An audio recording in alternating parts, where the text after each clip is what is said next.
rest, that's awesome because we stare into screens all day and it just leads to a different type of exhaustion.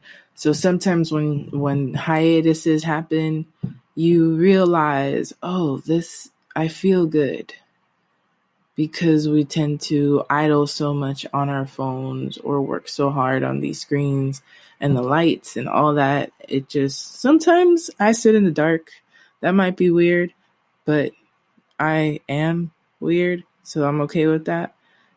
But sitting in the dark for a while, especially like after work, helps me recharge because I've been staring at two screens all day and then at my phone for the rest of that day.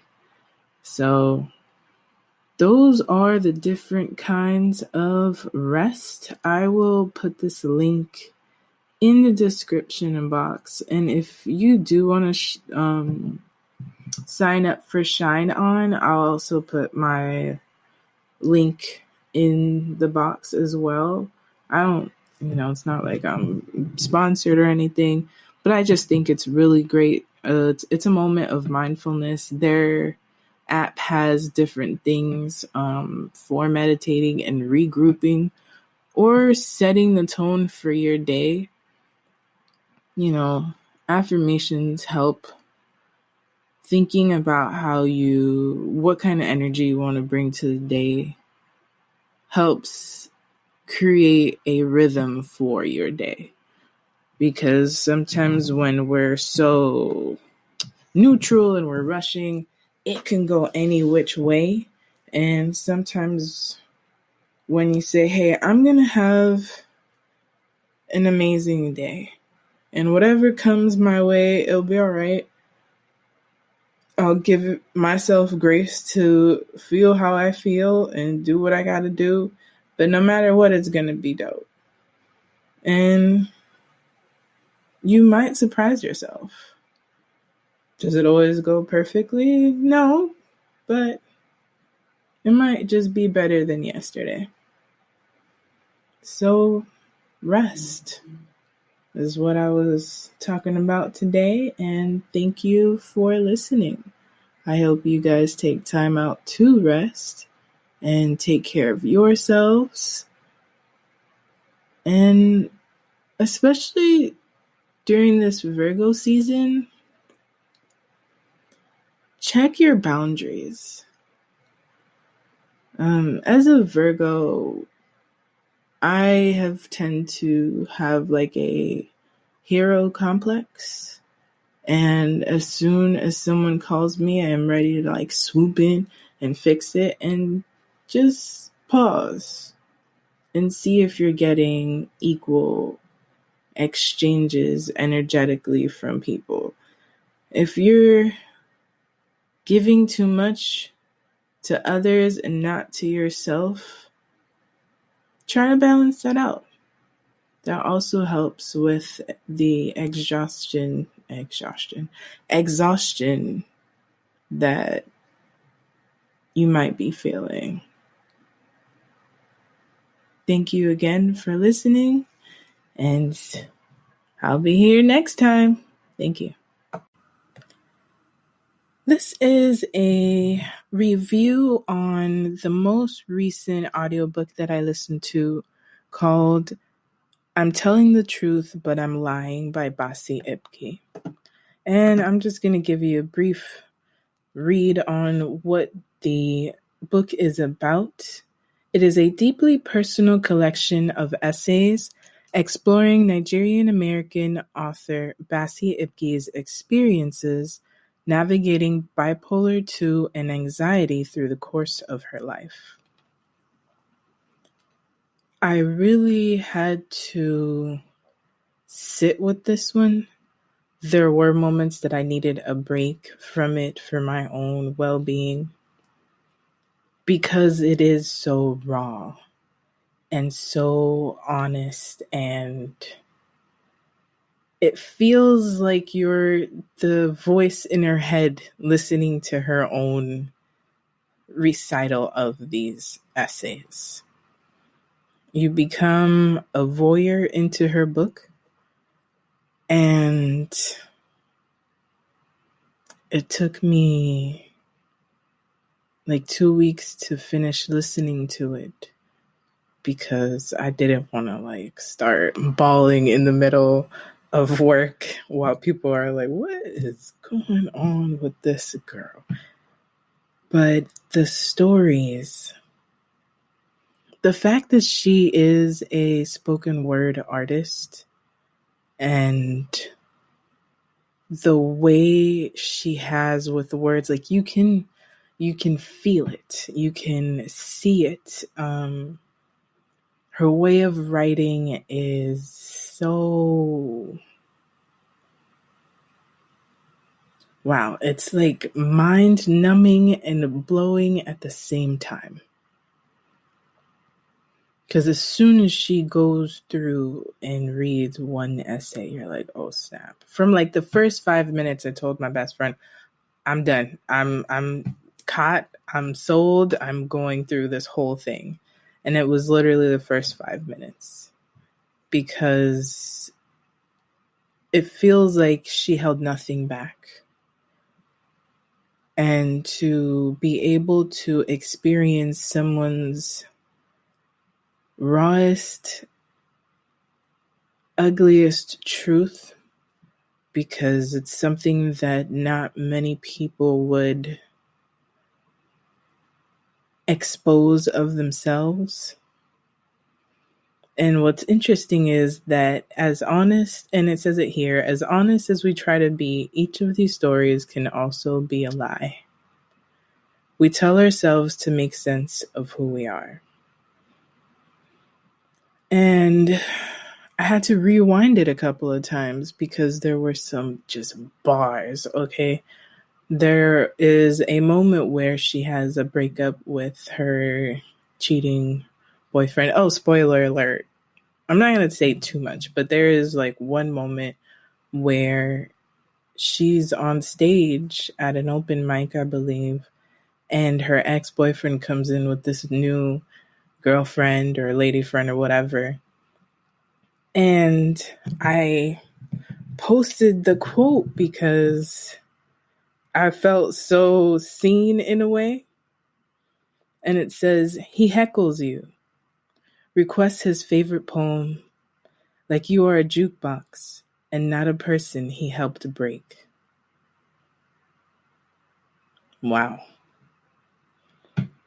That took me out for a minute because I was like, wow, imagine having finished a relationship, a possibly toxic relationship with someone, and unexpectedly you see that person where you're about to perform, and it's as if nothing happened.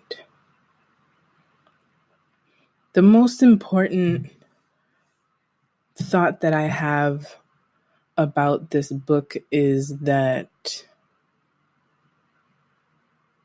we as people, and I'd have to say diaspora, Black, people of color, there's so many hidden truths in our homes, in our stories, in our bloodlines. And there's all kinds of sufferings that are kept silent, and it manifests in the continuing generation, you know? And if it were easier and able to be, not easier because it's not easy, but if we were more willing to discuss these things, what would that change for the better? I know I go to therapy, and I know in the beginning I would tell my mom, and my mom's like, okay, do what you got to do, but it's kind of awkward. And as it progressed, like I'm trying to normalize therapy, because it has felt so beneficial for me. And years of being silent with your own family self, continuing and being on autopilot despite whatever you're feeling, going through, or not giving yourself time to feel, later on will lead to weird manifestations in your body. In my case, I feel like a lot of my traumas and emotional ignoring of self became my fibroids, and that might be like the weirdest thought process ever, but peep this. I'm in a unfulfilling moment in my life on all levels. Work, relationships, friendships, self. Overworking, not eating as well as I should be eating, not taking care of my body as I should be. Engaging in relationships that at the time felt right, but your body knows and rejects what's not right for you. Combine all of that, and then I made a change of job momentarily that felt like a big mistake at the time. And I was really, really, really unhappy. Like crying in restaurants because I was so miserable. And I laugh about it now because it's something that I wouldn't ever do, And I was like, I'm just so miserable here.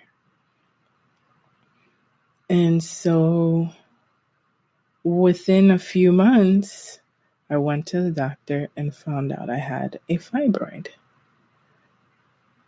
And, with that, I started looking at life a little different and started wondering, like, what am I doing with myself and my life? Like, there's a lot that you think about, and what it felt like was like I was holding grief so deeply, like swallowing grief so deeply within myself that it felt like it manifested this mass in my body. And so I don't want to go through that again because I had to have surgery and all of these things. And what it taught me is that I have to speak, express, say what I have to say, even if it's uncomfortable. And therapy for the moments that I can't really express myself with anyone else, at least with somebody who's not going to come later like, you told me and whatever. So Basi kind of reminded me of what happens when you know something's wrong with you, but you continue on autopilot and you try to push through. And in her case, it's, very, I guess I can say extreme because I'm on the outside looking in, but she has a condition, and being that it was undiagnosed, there's a spiral. And how many people could we know, could we see, could we be in relationship with as friends or neighbor or however, someone that we